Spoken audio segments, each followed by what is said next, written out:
এবারে যে আমরা এই অঙ্কটা প্রায় মুখোমুখি হই, যেমন দেখানো বলছে একটি স্কুলে 13টি ছাত্রছাত্রী গড় নম্বর 69, প্রথম 7 জনের গড় নম্বর 63 এবং শেষ 7 জনের গড় নম্বর 68, তাহলে সপ্তম ছাত্রের প্রাপ্ত নম্বর কত?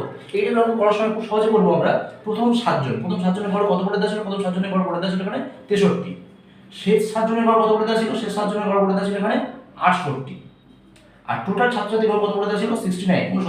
তাহলে আমরা কি করবো, এখান থেকে দেখবো এই জায়গার ডিফারেন্সটা কত। 63 সঙ্গে কত যোগ করলে 69 হয়?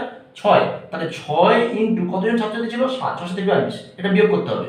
আর সেখানে ডিফারেন্স কত? 1। তাহলে কতজন ছাত্রছাত্রী আছে? মোট 7 জন। তাহলে 7 ইন্টু 1, তাহলে কত হলো? 6 7 42 বিয়োগ 7, তাহলে 49, মাইনাস 49।